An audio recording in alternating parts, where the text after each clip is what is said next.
Mr. Speaker, colleagues, ministers of government, honorable members of this House, I rise to offer my congratulations to you all. I would like to also thank the Honorable Minister Juan Edgel, Minister of Public Works, for working with me and the team at the ministry to gather our presentation. I thank you all for giving me this distinct pleasure and honor for presenting the first PPPC Government's Budget 2020 since our ascension to office on 2nd of August 2020. I also would like to thank the team at the Ministry of Public Works and the Ministry of Finance for completing this budget in record time in the COVID-19 pandemic.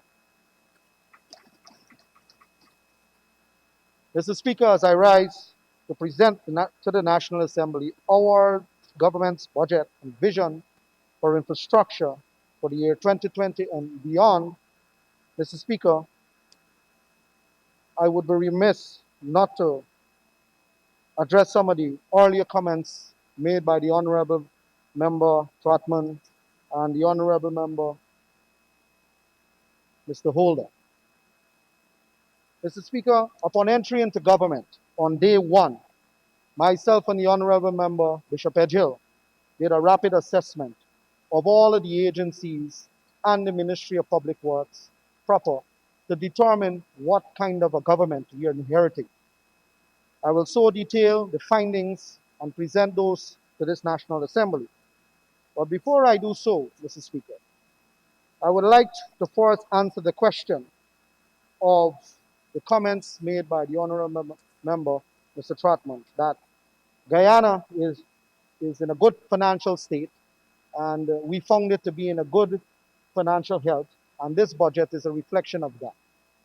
I would say to the Honorable Member and to you, Mr. Speaker, that when we look at the Bank of Guyana, we found an overdraft of $83.2 billion in the whole. We did not find it at an overdraft with zero. It was $83.2 billion in the whole.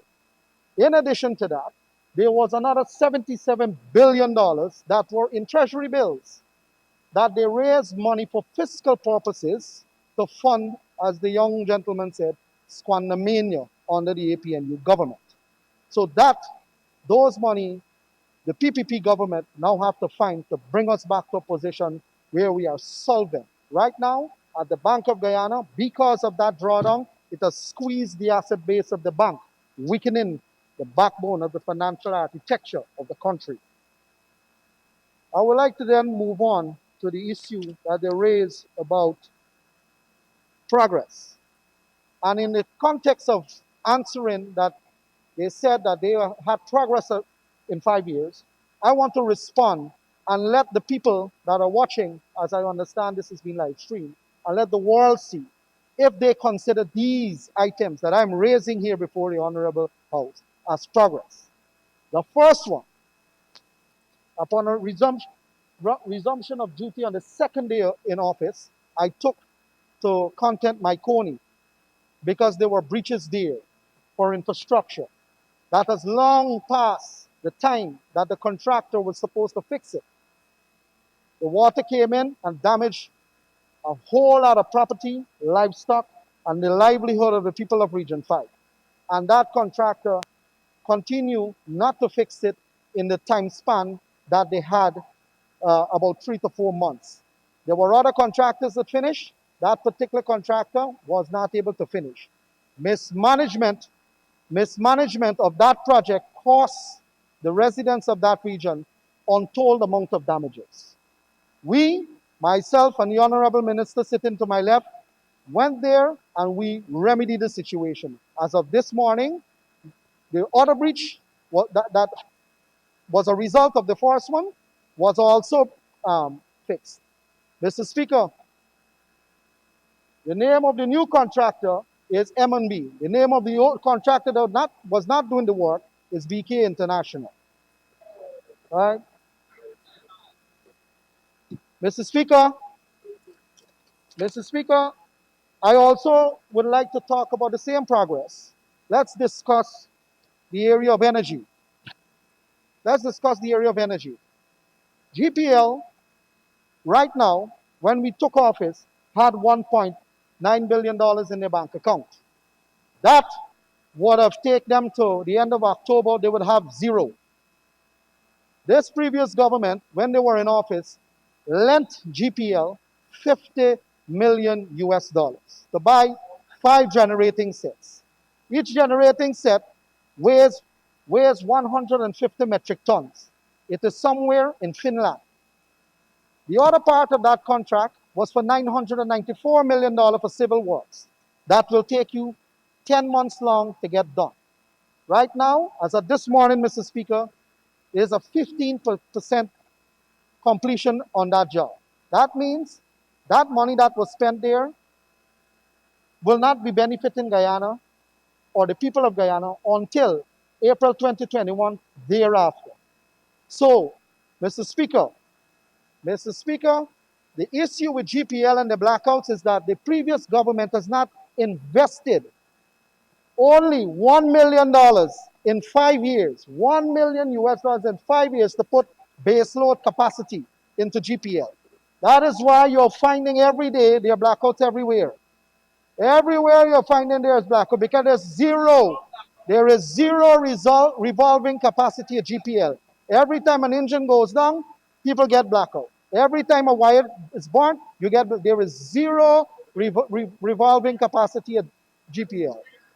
The $50 million, the 50 million US was added to another 2.3 that GPL had to now take from their empty coffers to put into the project to deal with civil works, further putting that institution into further financial disadvantage.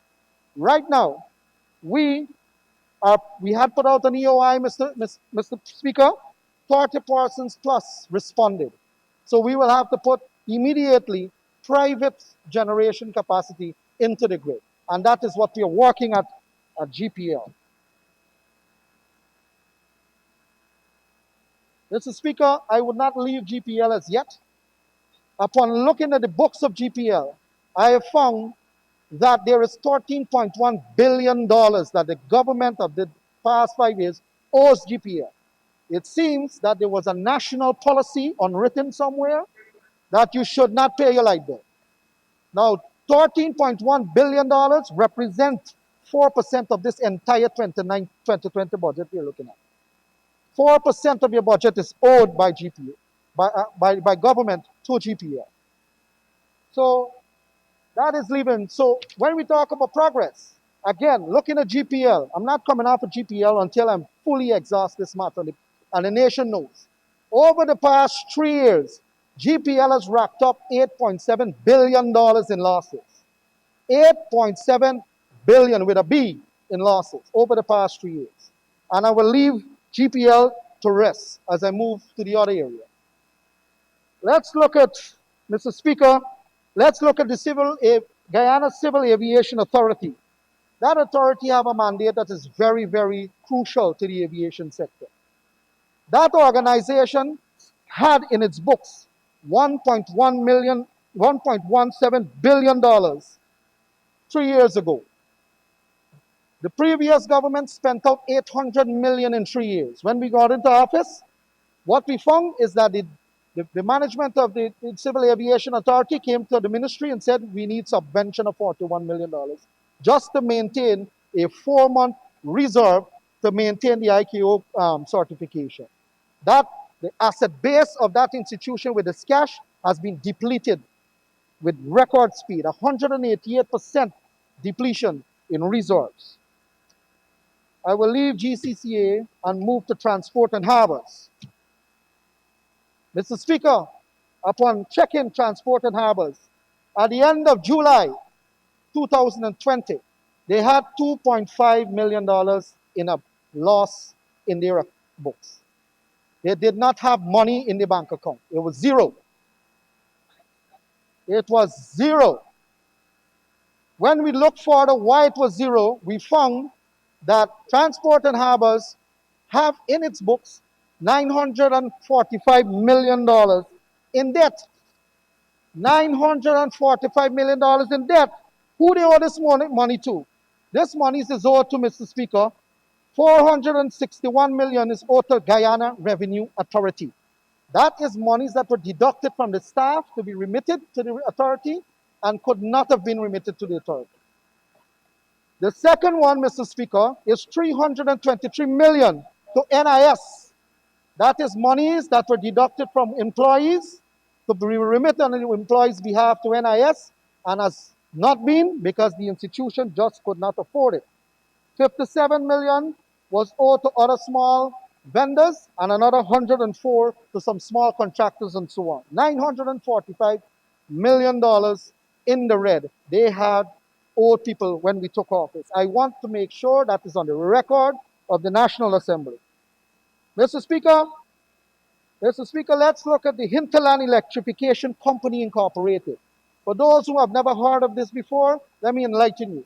This company is a holding company for 7 other companies that provide electricity to the hinterland regions, including Linden.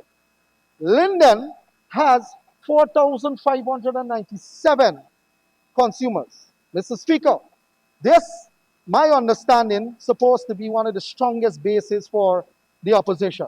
What you found is neglect.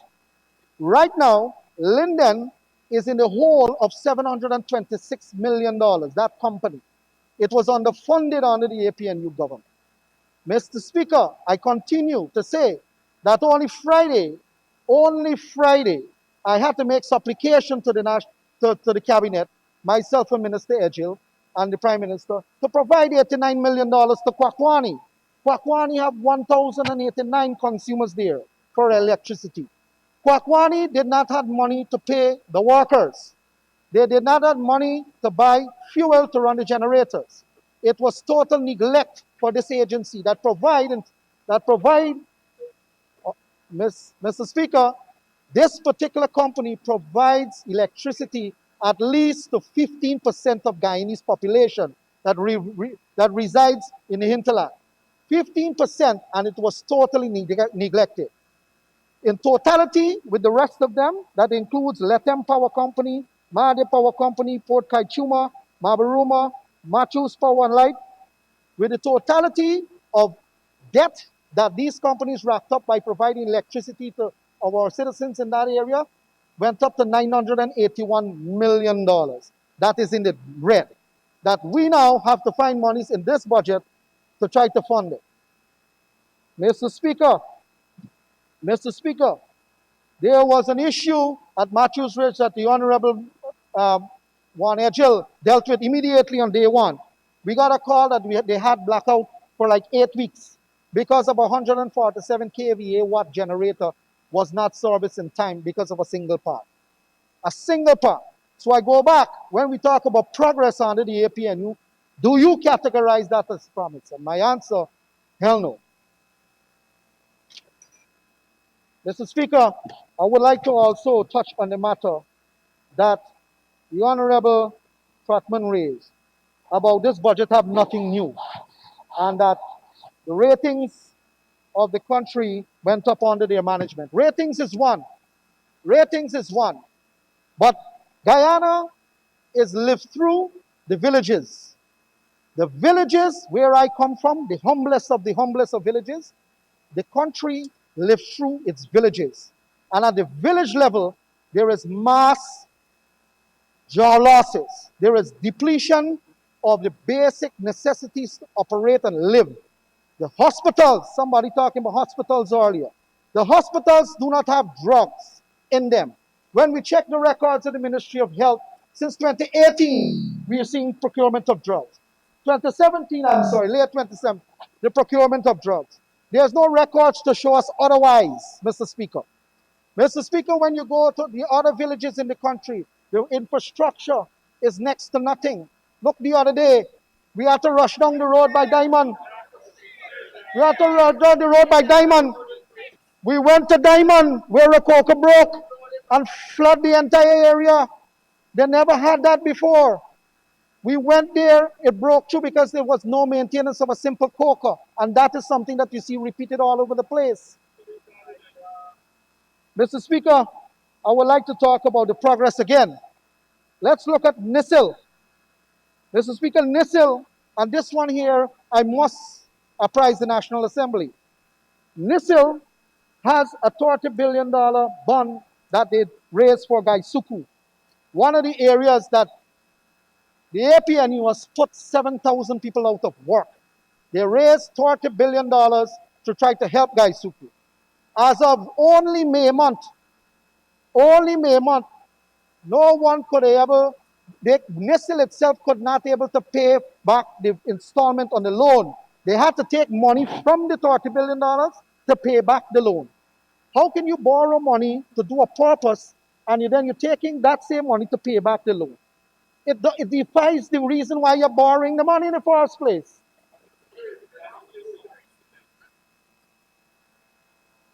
NISIL, also, Speaker, has vested 23 transactions of land in Ogle, All Sport, and Larry Souvenir on the east coast of Demerara. 9 have been vested, with only 2 fully paid up. How can we vest land, transfer ownership, and nobody paid a cent on it? How is that possible in this day and age, Mr. Speaker? Mr. Speaker, lands leased at Peters Hall too. There are 181.84 acres of land at Peters Hall that have been leased to 20 companies.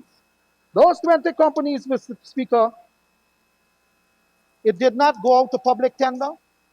The rest of people could not have an opportunity to bid on it. It was secretly done, and it was vested to these 20 companies. Worst of it, it was not even prepared. The legal documentation was not even prepared by NISIL people, NISIL legal team. It was some other legal team attached purportedly by NISIL. Mr. Speaker, these are some of the small things that we see when we assume office. But let me go back to the issue of the budget and the size of this budget at $329.5 billion. Mr. Speaker, what we have seen over the past 5 years, and I've recently had to respond to an article by the former finance minister, Mr. Jordan, that says that the budget is private sector and it does not address people. So that speaks exactly to the collective misguided philosophy of the previous government. Misguided philosophical differences between the PPPC. We believe that private sector is the engine of growth. The private sector creates jobs for our brothers and sisters throughout the country. You have to make sure that you don't strangulate them. That is what happened in the previous government. It was a strangulation of taxation that caused a lot of them to shut up. And it is reflected in the numbers, Mr. Speaker. I have a lot of paper here. And it's reflected in the numbers, Mr. Speaker. This document is volume 1 of the estimates that was presented by the Honorable One Edgehill, emanated from the Ministry of Finance. In 2014, the revenue intake by the PPP administration the last year was $135 billion only. Look at this one here, 2019 year end, $226 billion raked in with taxation. Where did the extra $91 billion come from? It comes from the pockets of the poor Guyanese. The economic philosophy of the previous government was tantamount. The economic philosophy of the previous government was tantamount to a vampire strategy, sucking the blood out of the country, the people.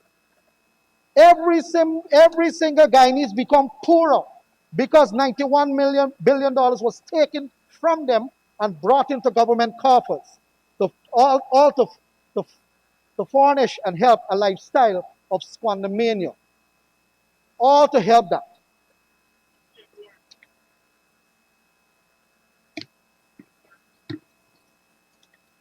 Mr. Speaker, I want to address some of the issues that were raised by the other 2 speakers before me, and I have to talk about it. CGIA, Mr. Speaker. I went there with the Honorable Minister Juan Edgehill again, had to read the right act to a contractor that is over 800 days in liquidated damages. 800 days ago, this project's supposed to be finished, and it's still not finished. We were presented a report, Mr. Speaker, of 914 items that were in defects. 914 items that was not in accordance to the contract. Mr. Speaker, this particular contractor finished Movitown, finished the Pegasus, and still can't finish the taxpayers' airport. Still cannot finish the taxpayers' airport. Mr. Speaker, the records will prove that we, the previous government, paid 6.7 million US to this China Harvest Company for delayed works that was the result of the contractor and not the government. They paid the people 6.7 million US dollars for delays work that the contractor is responsible for. How is that possible? That I'm paying you for your bad behavior. Mr. Speaker, what is worse here is that the scope of works that was original in the contract did not resemble nothing that we saw down there. There was 23 million US dollars in changes in scope of works. And the scope of work that they changed, I think the young man talked about lipstick on a pig. Well, lipstick on a pig was on the old piece. The honorable member, the old piece was lipstick on a pig. Because if you go there now, you're going to see some Tarzan, some wire slinging in the ceiling. That is what you find there, Mr. Speaker. When you're supposed to get eight bridges, you only have 4 from a company called Vatapel. Vatapel have something called Allen Bradley Systems that manages the PLC system for these air bridges, and they don't work. It don't work. Mr. Speaker, the Cherry Jagan International Airport remains a profitable institution, generating its own revenue. The monies that were spent to build this airport, 150 million total, we must get the value for it. The Honorable Minister, myself, read the right act to that customer, that contractor, and we expect it to get done according to the revised scope of works by the previous government. I would also like to touch on we in the PPP have square pegs in round hole. The comment of the young man, the comment of the honorable member, I would say the honorable member that when you all was in government, 67% of your people was pensioners, come backy and bring backy. 67 of them, bunch of pensioners. So I am saying to you all, you talk about jobs to young people, you look at around this table here. Here, at least I know.